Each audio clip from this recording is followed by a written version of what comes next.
don't want. Okay, I don't want us to have. I told you where the vehicle is.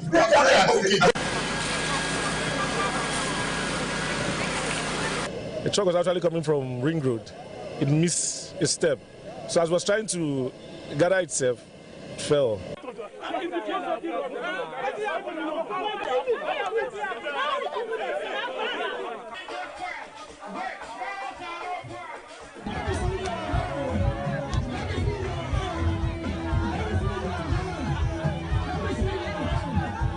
What we are witnessing these days, it is something we can no longer understand.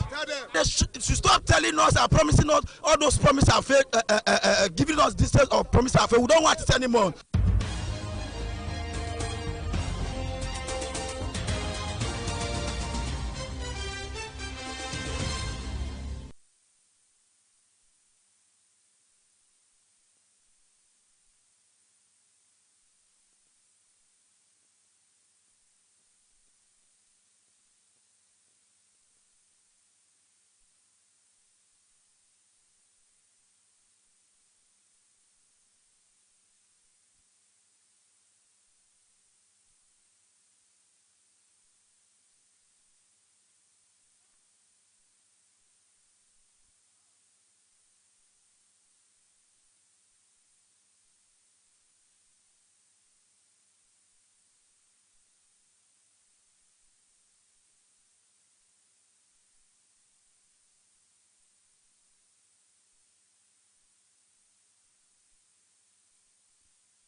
Good evening and thank you for joining us on Beetv Major News at 6. My name is Zainab Mohammed.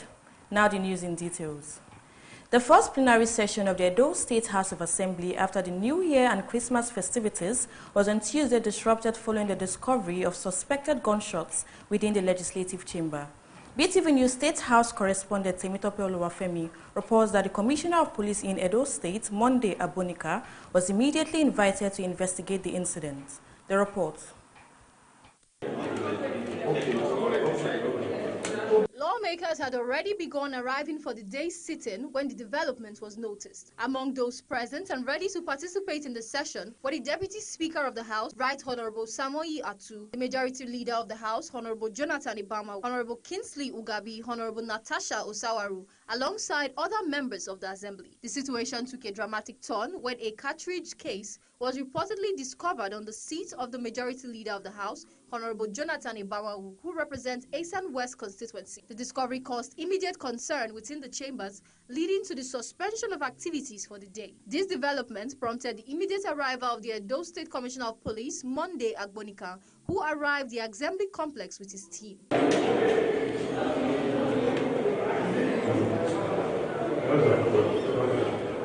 Speaking with newsmen, Honorable Obama will explain that members were making preparations for the plenary session when attention was drawn to the suspicious object found in the chamber. He said the leadership of the House promptly alerted security agencies, including the Nigerian Police Force, to thoroughly comb the chambers and conduct a comprehensive investigation into the incident. Incidents in the chamber. We were preparing for sitting today, and our attention was called to the fact that there was an incident here. So I had to call the CP, we provided the DSS, so I think for now, we have left everything to them to investigate, to giving us a complete report as to what gave rise to this incident we are talking about. According to the majority leader, the lawmakers remain undeterred by the development and are confident in the capacity of the security agencies to unravel the circumstances surrounding the discovery. He added that the assembly would resume its normal legislative activities once the security agencies conclude their investigations and provide a report satisfactory to all concerned parties. Police will properly give us the report now because they came with their men, their security experts, they are doing their work there. So it's possible I say this kind of bullet. I'm not expecting that one. I'm a lawmaker. So the police that will be able to say it's AK-47, it's AK-49, it's a bomb, I don't know. So we'll let them do their work. So when they finish, they will give us a report. I'll probably also not brief the press at that time. But it should be rest assured that everything is calm in the house. As of the time of filing this report, security operatives were said to be carrying out preliminary investigations to determine how the bullet found its way into the legislative chamber and to ensure the safety of lawmakers, staff, and members of the public within the assembly complex. The incident has raised fresh concerns about security within government facilities. Temitope Oluwafemi reporting for Beetv News.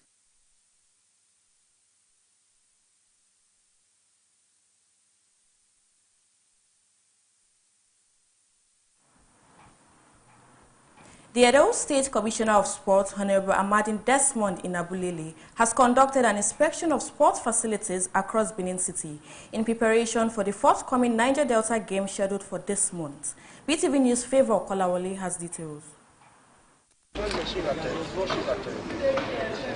In preparation for the Niger Delta Games holding in Edo State and to ensure proper readiness for the event, the Executive Chairman of the Edo State Sports Commission, Honorable Amadi Desmond Inabulele, and other members of the board carried out an on-the-spot inspection of the various facilities to be used for the games. The facilities inspected were renovated by the Niger Delta Development Commission, NDDC, that is providing financial support for the hosting of the games. Honorable Inabulele inspected the volleyball and basketball courts at Wire Road, as well as the tennis courts, athletics track, swimming pool, and weightlifting facilities at the Samuel Ogbemudia Stadium, Benin City. Speaking after the inspection, Honorable Desmond Amadin Inabulele disclosed that the Edo State Athletes Camp being officially declared open on Tuesday, February 10, following the completion of the state's trials. He expressed confidence in the state's level of preparedness, noting that Edo State is fully ready to host and participate in the games, and that the facility are in good condition to host the event. We declared the Team Edo Camp opened just this morning, and we just finished the stage trials. With what we saw at the stage trials, we know that we are fully ready and we are fully prepared. While they're in camp right now, we'll be having double section of training to prepare very well for the games. And in terms of the facility, we have just gone around to inspect the facilities, and they are over 98% ready to host the Niger Delta Games. Inabulele disclosed that Edo State has qualified and dedicated coaches are focused on athlete development. According to him, a total of 16 sporting events will be featured, with about 282 athletes currently in camp, as expected to put up strong performance for the state. Honorable Amadi Desmond emphasized that Governor of Edo State, Senator Monday Okpewolo, has prioritized the welfare of the athletes, stressing that their early campaign reflects the governor's commitment and interest in ensuring optimal preparation and top-notch welfare for the team. He encouraged the athletes to remain disciplined and focused, describing them as ambassadors of Edo State. He urged them to make the state, their family, and themselves proud for striving for victory at the games. He added that the athletes will remain in camp for 12 days to ensure adequate preparations. But one thing that is paramount, that is so important to us, is discipline. Without discipline, we cannot achieve that which we want to set. It's good to have focus, it's good to be dedicated, it's good to be committed. But when you are not disciplined, you cannot achieve that which you set for yourself. So please, I just want to encourage us, let's be disciplined. We are in camp. Why are we disciplined? Why do we have to be? From this moment, you are not addressed by your names. You are now our ambassadors of Edo State. I believe you know that from this moment you are now representing Edo State. You might be representing football, athletics, and so on. But that moment when you step out from this place, people begin to address you as what? Team Edo, Team Edo. So the whole responsibility of the state lies on you. We don't want after this tournament, people begin to throw words at us for what we are doing. So please, let us please be disciplined. We see that our governor is Otokunado. You know, he is not just giving us the mandate to go and host and win. On your welfare, this will be the biggest camping allowance that you have ever gotten. Edo State is positioned for success at the Niger Delta Games, with facilities ready, coaches focused, and athletes in camp, showcasing their preparedness to top the medals table. Favor Kolawole reporting for Beetv News.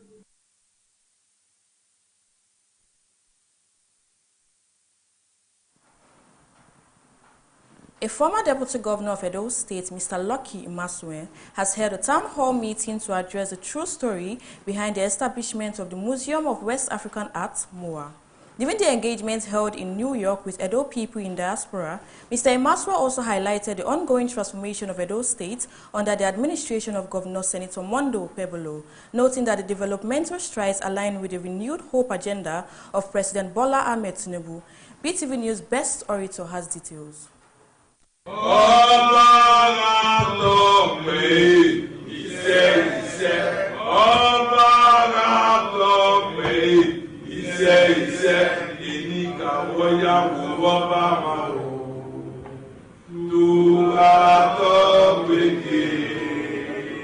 Gathered at the DoubleTree by Hilton, New York, USA for a town hall meeting were prominent Edo sons and daughters who sought clarification on the controversy surrounding the Museum of West Africa Art, MOA, and what Governor Monday Okpebholo has achieved in the last 15 months in office. The town hall meeting, called at the instance of our former Deputy Governor of Edo State, Mr. Lucky Imasue, was used to shed light on the controversy surrounding MOA and the developmental strides of Governor Monday Okpebholo, which attracted the Commissioner for Youth in Edo State, Honorable Charity Amayamo, the Special Advisor to Governor Monday Okpebholo on Diaspora Affairs, Dion Osaige, former Chairman of Ego Local Government, Ehi Gareva, and other prominent sons and daughters of Edo State. In a remark, the convener, Mr. Lucky Imasue, traced the history behind the loss of Benin artifacts to the invasion of 1897, where the ancient kingdom of Benin was invaded by British forces during the British punitive expedition. He explained that the British troops captured Benin City and destroyed large parts of the town. He said during the invasion, thousands of royal and sacred artifacts were looted from the palace and taken to museums and private collections in Europe and the United States. Imasue added that ever since the invasion, Benin ancestors and successive generations have continued to fight for the recovery and return of the stolen artifacts. Speaking further, Mr. Lucky Imasue explained that the former governor of Edo State, Mr. Godwin Obaseki, had presented a budget to Edo State House of Assembly which made provision for 500 million naira for the construction of the Benin Royal Museum. He noted that following Obaseki's trip to England, where he had discussions with the British Museum over the return of Benin artifacts, the Legacy Restoration Trust was subsequently formed. According to Mr. Lucky Imasue, the decision for the Legacy Restoration Trust to be in custody of the returned artifacts rather than the Benin Royal Palace did not go down well with the Palace of the Oba of Benin. He added that the primary reason for building the museum was to house the artifacts expected to be returned to Benin, making the development a major source of disagreement. And in 2018, when I tell you something, I want you to cross-check from the record. In 2018, the Edo State governor then presented a budget to the Edo State House of Assembly. And in that budget, he made provision for ₦500 million towards the building of Benin Royal Museum. Shortly after that, when they went to England to meet with the British Museum and other meetings, upon return, they now smell the goodies that is expected. He now floated a different body entirely, called the Legacy Restoration Trust. He also noted how the dialogue evolved around the museum's registration and identity and how the project transitioned from being called the Edo Royal Museum to Edo Museum of West Africa Art, EMOA, before finally being renamed the Museum of West Africa Art, MOA, and the involvement of other stakeholders in it. When the scheme began in 2020, Benin the Legacy Restoration Trust registered with the CAC, or CAC Business Registration in Nigeria, as a private entity. The Edo State government now want to use it as a vehicle between the Edo State government and the proposed museum. They now change it to EMOA, Edo Museum of West Africa Art, EMOA. Consequently, EMOA was registered. As the scheme grows, let me not waste too much of your time, they changed it from EMOA to MOA because of the interest of the British, the Dutch, the French, and other international organizations who have initially demonstrated their willingness to contribute towards the building of a Benin Royal Museum. They were still willing to make that contribution.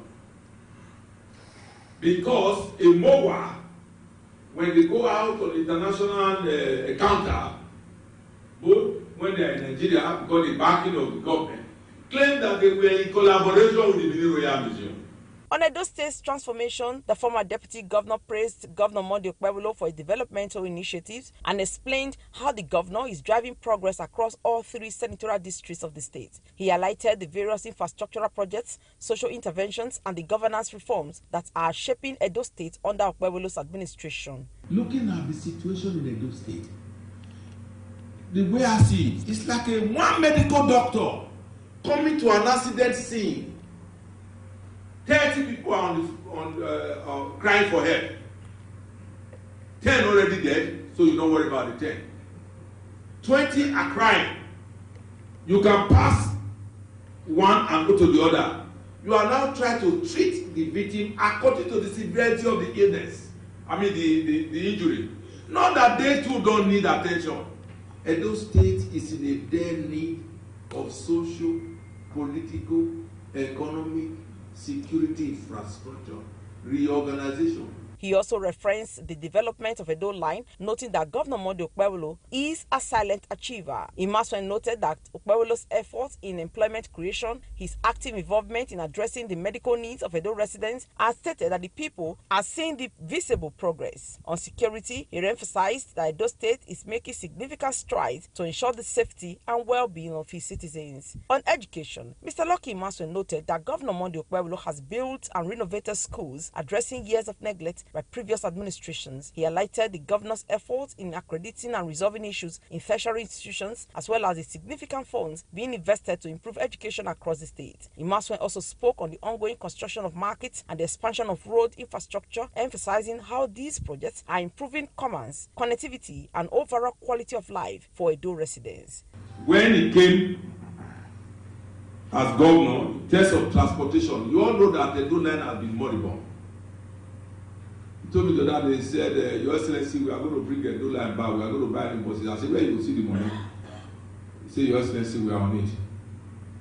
July last year, 100 hired buses, 100, brand new. We know what we are going through, but now you have a government that is addressing unemployment.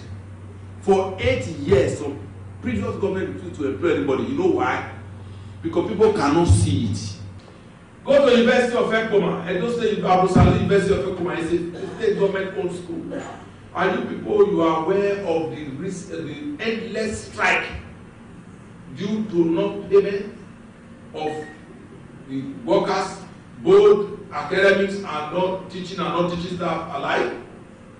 What was the Edo State government giving? 41 million naira every month as subvention to Abusali University.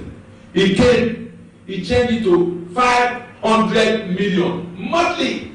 Speaking at the meeting, the Honorable Commissioner for Youth in those states, Honorable Charity Amanyevo, and the Special Advisor to Governor Okpebholo on Diaspora Affairs, John Usagi, urged former Governor Godwin Obaseki to come forward and showcase the project he executed in Edo State. They said with Governor Okpebholo, Edo State is already seeing tangible results in the area of development. Edo youths asked me to look for you, not to quarrel, not to shout, to see, hear, and invite you. They have asked me, as the Honorable Commissioner for Youth Affairs, to read and formally present their petition to the Edo diaspora community in New York, not to inflame passion, not to trade accusation, but to give voice to disappointment they say they have been carrying quietly for too long. This petition reflects the collective feelings of many Edo youths who believe that expectations raised during the immediate past administration of former Governor Godwin Obaseki did not translate into lasting impacts they were promised. They speak of 8 years during which hopes were built, programs were announced, and assurances were given that youth opportunity, jobs, systems were being created across the states. As the meeting came to a close, attendees expressed optimism over Edo State's ongoing development and the efforts to preserve the kingdom's rich heritage. With the museum project taking shape and key infrastructure, education, and youth programs on the way, many say the people can now witness tangible progress across the state under the Governor Okpebholo administration. Best Orator reporting for BTV News.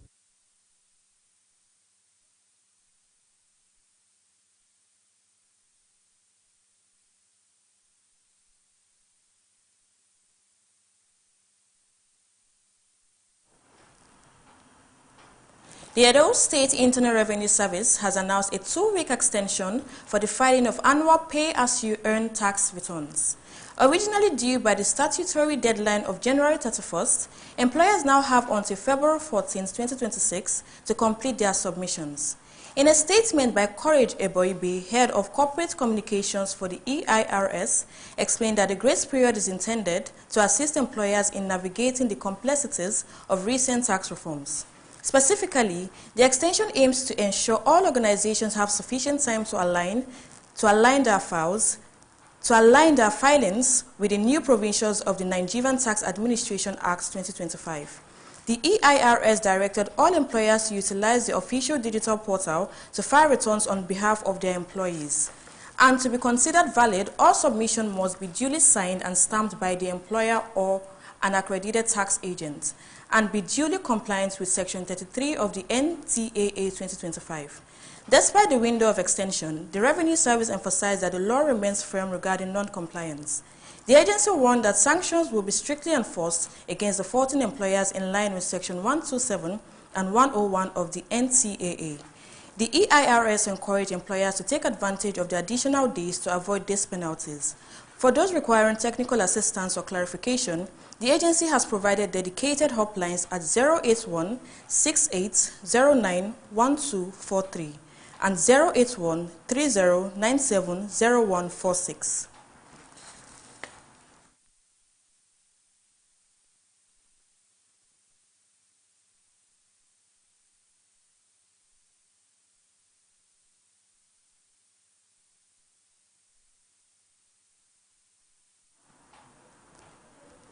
Market women in Olia Market in Oredo local government area have raised serious concerns over the poor state of drainage within the market.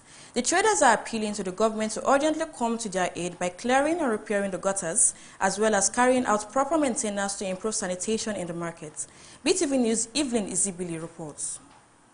Drainage clearing is essential for preventing flooding, ensuring the free flow of water and reducing the accumulation of debris that can block waterways. Speaking with BTV News, some market women raised serious concerns about the poor state of the gutters in Olia Market. A respondent alleged that the gutters at Olia Market was last desealed during the previous administration. According to her, the block gutters pose serious challenges, especially during rainfall, as they overflow and force reptiles such as snakes and insects into into the market. She therefore called on the government to urgently come to their aid. Similarly, another respondent also appealed to the government to intervene in the situation at Olia Market, noting that the gutters are constantly filled with debris. She explained that heavy rainfall usually causes the gutter to become blocked, worsening the flooding problem within the market. I beg, make you come see us so since you come and you appoint council. Una never come Olia.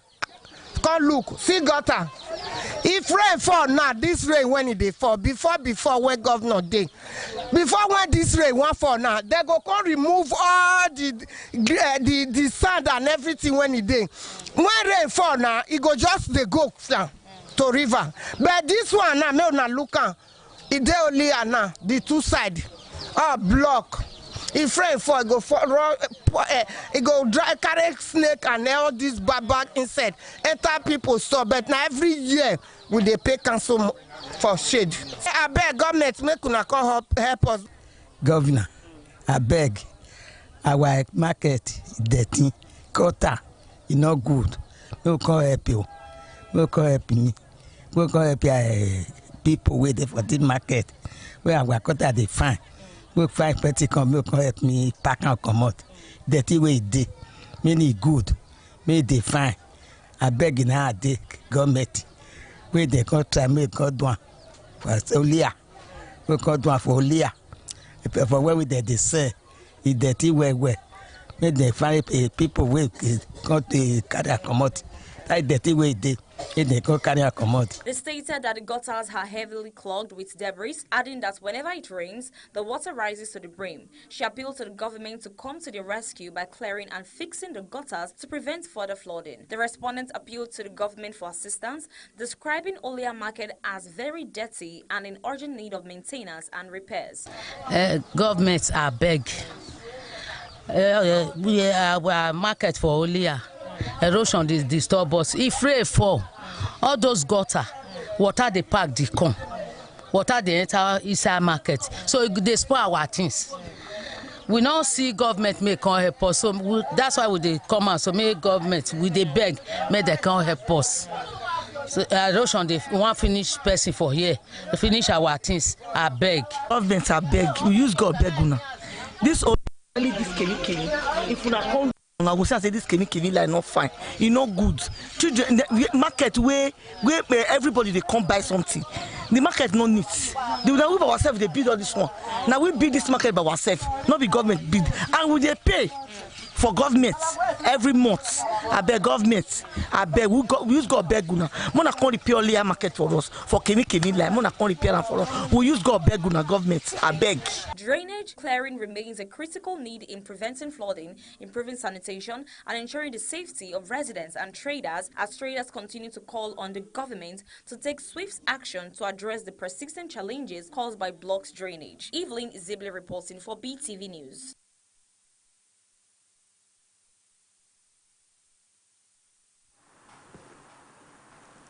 Primary school children are under increasing strain as schoolwork, multiple extracurricular activities, and long commutes take a toll on their well-being and learning.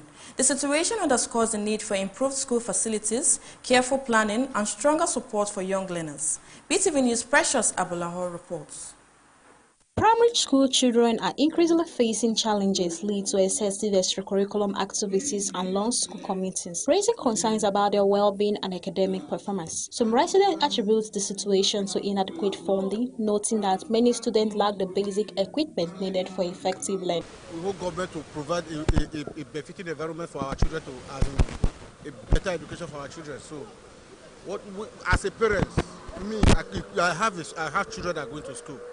Honestly, when I come back from school, at least I plan some extra teachers to teach them lesson after they return back from school. If there are particular schools that are not able to perform well, and you don't have that money to put your, you don't have that money to finance your children in a better school, then after that you employ a lesson teacher for them after returning from school. Although some people say that excessive extracurricular activities are a result of inadequate school facilities, others believe the activities are beneficiary and help equip children with useful skills. They also stated that the economic situation is the reason many children walk long distance to school in order to attend public schools. Now, as they used to say, the education is now a scam. Now, it is good to give your child extracurriculum activities like handwork. Because of money, we know they make Peking go from Ring Road, they trek the Gonu Bini, so that you go fit attend government school. Because schools feed around the environment, but because of school fees or because in a private schools, they within that environment. So maybe now where government school they feel say from here now like from Ring Road to Nubini or from Ring Road to so and so place. So the people have to trek it because they don't get choice because there's no funds to pay for private school. That's number one. That's why children they trek long distance to go to school. The growing demand placed on primary school children through excessive extracurricular activities and long-distance commutings highlights the need for improved school facilities and better educational planning. Addressing funding gaps and strengthening public schools could help reduce the pressure on young learners, ensuring a healthier and more balanced learning environment for children at this critical stage of development. Precious Agbulaho reporting for Beetv News.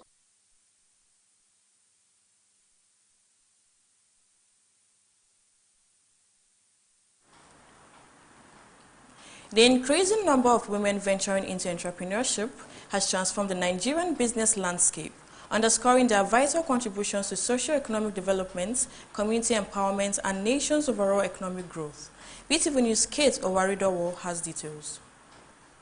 Women continue to play a vital role in Nigeria's entrepreneurial landscape, engaging in diverse business activities to support their family and contribute to economic development. Across the country, women-owned enterprises are increasingly recognized as key drivers of household sustenance and community growth. Respondents noted that women should not be undermined in society, describing them as highly resourceful and skillful in business. They emphasized that women often demonstrate strong resilience and management abilities, sometimes outperforming their male counterparts. Respondents emphasized that women's contributions extend beyond the marketplace, as they also play crucial roles within the homes, balancing economic activities with family responsibilities. Respondents emphasized that women entrepreneurs are leading community empowerment efforts, creating opportunities, mentoring and supporting social development through NGOs, ultimately uplifting others and driving positive changes. The role of female in business and in any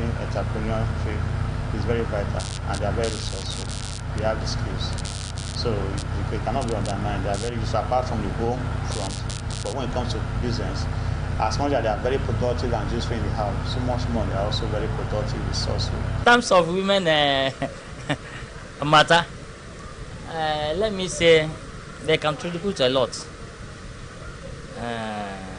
in the society. You understand? And again, the women, without women, at least they say a successful man, there must be a woman behind. Respondents stated that women impact entrepreneurship by sharing knowledge and skills with others, thereby encouraging more people to venture into business. They noted that many women engage in multiple income-generating activities to sustain their household. They also stated this act contributes positively to society, as well-catered and properly trained children are less likely to engage in social vices such as robbery, kidnapping, and other criminal activities. Respondents further explained that women-owned businesses also serve broader societal needs by providing goods and services essentially to daily living, thereby supporting local economics and improving standards of living. However, women entrepreneurs face significant challenges, including financial risks from damaged goods, poor sales, and market instability, which can impact their businesses and household income. Market women, for example, they do a lot of things, hard work. They are multi-talented, are being multitasking every day, doing different jobs. Some sell tomatoes in the morning, the afternoon they'll sell clothes, even they'll sell other things just to improve and just to provide for the family mostly. Despite challenges, women entrepreneurs' impact is substantial and they need more support, resources, and favorable policy to thrive and boost Nigeria's economic growth. Kate Owaridowo reporting for Beetv News.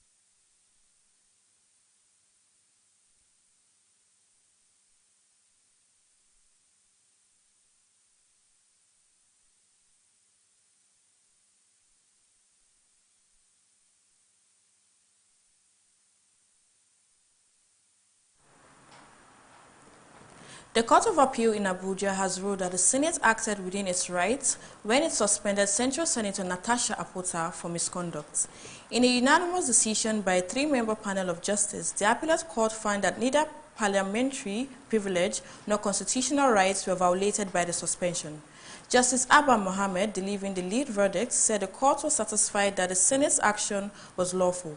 However, the court vacated the contempt proceedings and the 5 million naira fine previously imposed on Senator Natasha over a satirical apology she made to Senate President Godswill Akpabio. The court also upheld the Senate President's decision to deny the senator, who was not in her official allocated seat during plenary on February 20th, 2025, the opportunity to speak. The ruling emphasized that the Senate President has the authority to assign seats and lawmakers may only speak from their designated positions.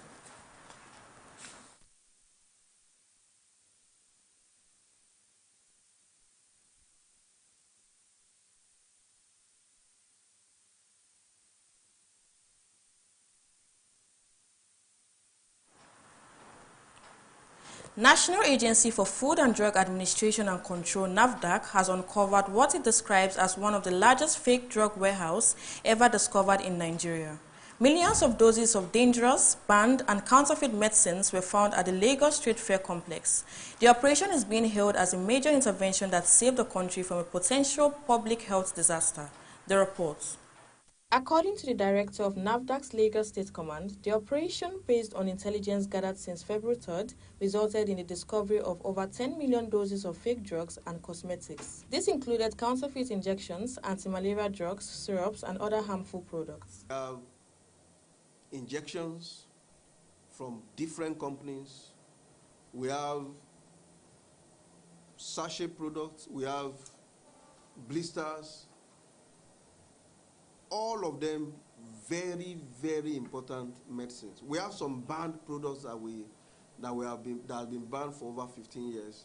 Quite frightening at the kind of quantity we met is enough to send more than 3 million Nigerians to their grave. For just the anti-malaria, the number of doses we have been able to remove that we didn't allow to go into circulation, for all of them, I just mentioned 3 million for anti-malarials alone. The total number of doses we recovered from this place is far over 10 million doses. NAFDAC revealed that the operation exposed a well-organized drug cartel with a vast distribution network across Nigeria. Several suspects were arrested at the scene, and efforts are underway to apprehend the mastermind behind the illegal operation. The value of the products that we have seized is over 3 billion. And we evacuated 8 trailers of these medicines. This trade has become a major cartel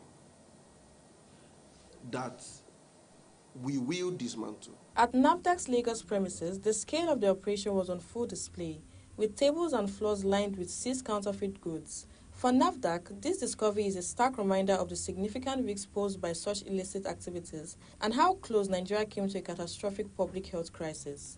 Zainab Mohammed reporting for Beetv News.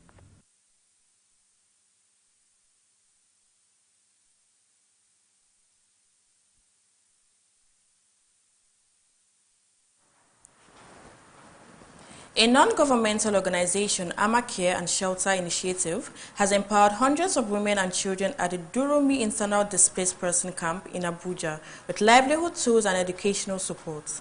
During the outreach event, the founder of the initiative, Amina Albert, emphasized that the intervention is part of her ongoing commitment to supporting displaced persons, particularly women and children. As part of the initiative, 10 scholarships were awarded to children at the camp, alongside empowerment assistance for both women and men. Women and children, women who could not fend for their kids and children who could not go to school, could not afford things. It always touches my heart to give back to them. You know, we are empowering the women, we are empowering the men, we are donating sewing machine, grinding machine for the women to be able to support their kids, to be able to, there are some widows who don't even have husbands, you know, to support them. Today, we are amazing because we see a lot of things that she did for us. Thank you very much for we have tired with this IDP every day, every time we are begging, we are this thing. No, we want to be ourselves, to stay in community, to take care of ourselves. If everybody will join hand with like Amina, I think so we will be satisfied.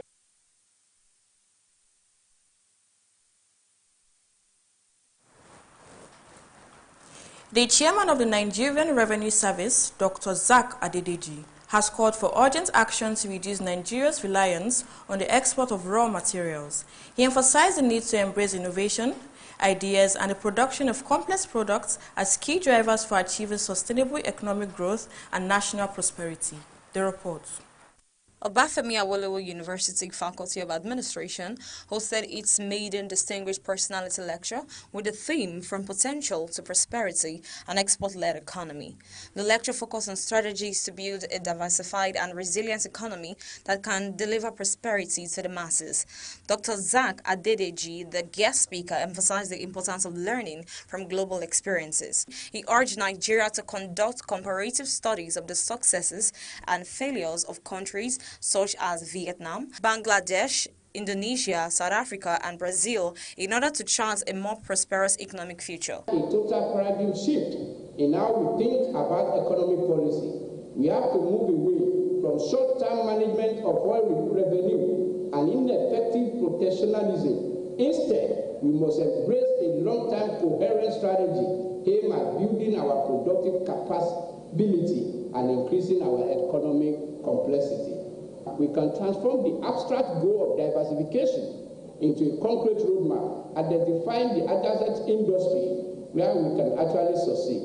The focus has to shift from quantity of what we send abroad to the quality of knowledge we build at home. Dr. Zak Adedeji highlighted that President Bola Tinubu has already begun the challenging task of rebuilding Nigeria's economy. He stressed that the nation's goal must now be to foster a collective knowledge base capable of producing, innovating, and competing globally. In his remarks, the Vice Chancellor of Obafemi Awolowo University, Professor Simon Bamere, emphasized the need for Nigeria to move beyond the exports of raw materials. He called for a shift towards the production and export of finished goods that meet international standard as a key step in driving economic growth and development. An export-led economy thrives on value addition, global competitiveness, innovation, and enhanced productivity.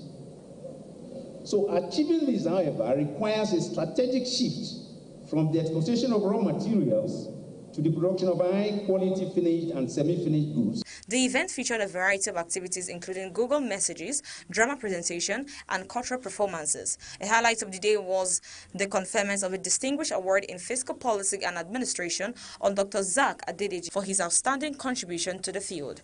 Evelyn Izebile reporting for Beetv News.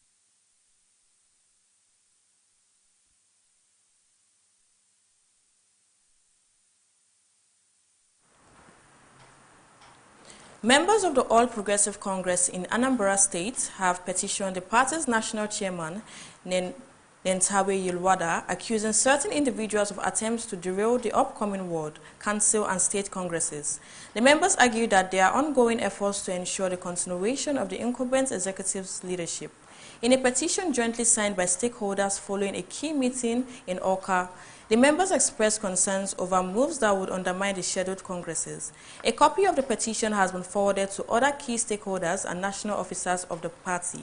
The petitioners have called for a transparent and popular Congress to elect a new set of executives to oversee the party's activities in the state. They emphasized that the tenure of the current leadership has expired. Therefore, pleading with Mr. Chairman to dissolve all of them for we to go for a fresh Congress.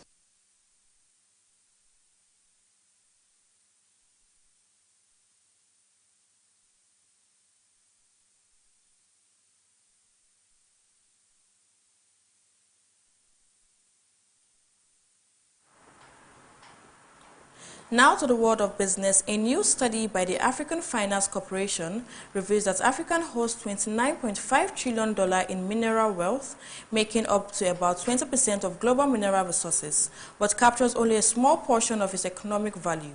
The report, launched at Mining Indaba in Cape Town, highlights that $8.6 trillion of Africa's mineral wealth remains undeveloped due to fragmented geological data, limited transparency, and elevated investment risk. The report. The AFC argues that the continent's true mineral potential is underestimated because mine sites violations do not account for the value created through processing raw materials into products like steel and batteries. The report suggests that improving geological data and aligning mineral production with infrastructure and regional demand could unlock significant economic opportunities and reduce investment risk. The compendium also calls for stronger regional planning to align mineral production with Africa's long-term demand, noting that supply chains for products like steel are still linked to global markets rather than Africans' own development needs. AFC President Amalia Zubaru emphasized the importance of improving transparency and infrastructure to drive smarter investment and regional industrial growth. John Okezie, a former pilot of the defunct Nigeria Airways, has appealed to the Minister of Finance, Wale Edun, to urgently release severance and pension benefits owed to ex-workers of the airline. Over 20 years after the airline's liquidation, many former employees and pensioners continue to suffer hardship due to the non-payment of their entitlements. In 2025, President Bola Tinubu approved the payment of 36 billion naira in outstanding benefits, giving hope to the aging former staff. However, nearly 8 months later, the funds have not been disbursed due to bureaucratic delay. Okezie, now partially disabled by a stroke, highlighted their situation faced by former employees, many of whom are unable to afford basic needs or medical care. The prolonged delay has led to significant suffering, with some ex-workers bedridden, others dying without receiving their benefits, and many facing severe financial hardship in their old age. Okezie has urged the government to act swiftly to ensure the payments are made. The Association of Power Generation Companies, APGC, has urged the federal government to extend its proposed 3.6 trillion naira power subsidy plan beyond 2028, warning that the electricity sector liquidity crisis cannot resolve within just 3 years.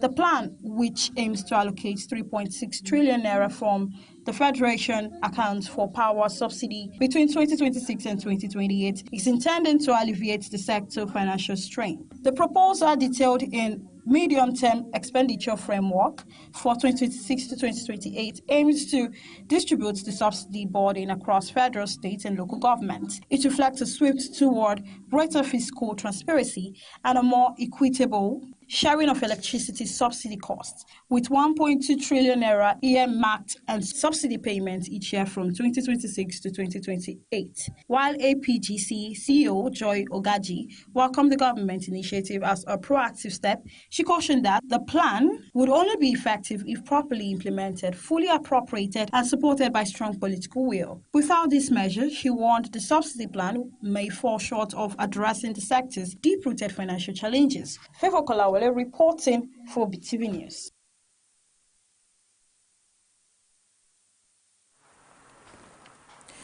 Air Canada has suspended its flight to Cuba effective immediately after the Cuban government warned that the country is set to run out of aviation fuel in a crisis linked to tightening United States restrictions on the island's oil supply. The report. The Montreal-based airline, Canada's largest carrier, said in a statement that aviation fuel is not expected to be commercially available at Cuban airports from Tuesday, following official notice that the fuel supply has become unreliable. In response, Air Canada will operate empty southbound flights over the coming days to repatriate about 3,000 Canadian travelers currently in Cuba.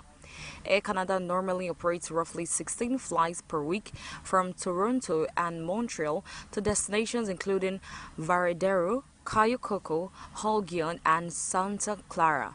Seasonal services to some cities had already been cancelled and remaining flights will stay suspended, with a tentative restart date being revealed. Fuel shortage and border crisis. Cuba's aviation authorities notified international airlines that Jet A1 aviation fuel will not be available at major airports, including Havana's Jules Marti International Airport from February 10 through at least March 11 under a notice to airmen, not man. Airline that continues flying to the island may need to make technical refueling stops in third countries on return journeys. The fuel crisis is part of a wider energy shortfall on the Caribbean island. Cuba has historically relied on shipments of oil and refined fuel from Venezuela. Both U.S. sanction and diplomatic pressure have effectively cut off these supplies in recent weeks. Mexico, previously a secondary supplier, has also reduced shipments amid U.S. pressure. Cuba's tourism sector, heavily dependent on international visitors, particularly from Canada, now faces further strain at a time when broader economic and energy challenges are already deepening. While Air Canada has halted flights, some other carriers are adjusting operations rather than cancelling outright. For example, Spain's Air Europa is planning to refuel outside Cuba en route to allow continued service, and some other international airlines are revising schedules or planning additional technical stops. U.S. airlines such as American Airlines, Delta, and Southwest said their flights to Cuba remains unaffected so far, as their aircraft typically carry enough fuel for round-trip service without relying on Cuban refueling. Evelyn Zibli reporting for BTV News.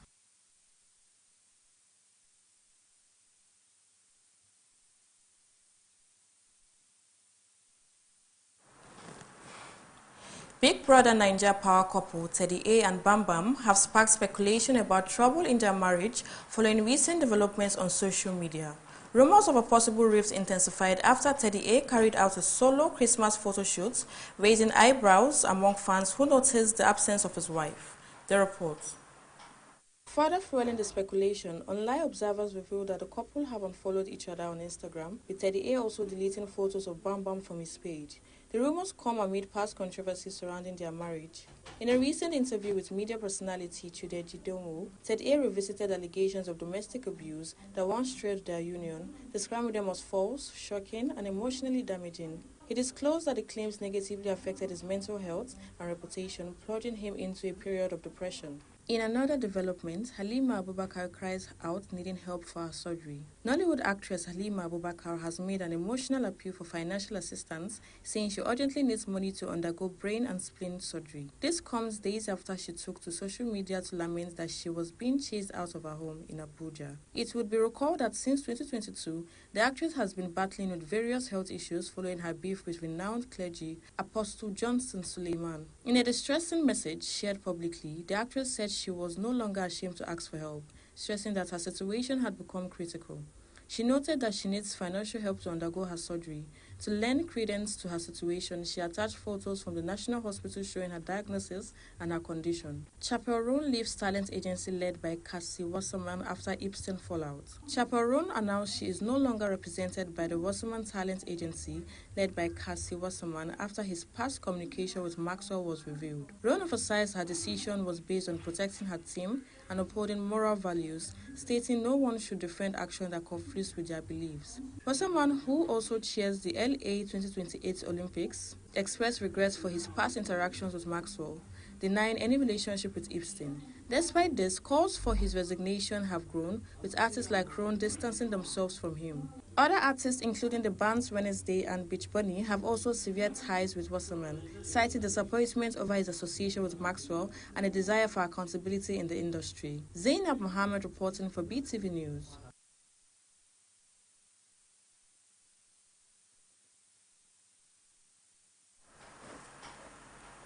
Thank you for staying with us on BTV Major News at 6. My name remains Zainab Mohammed. Do have a lovely night.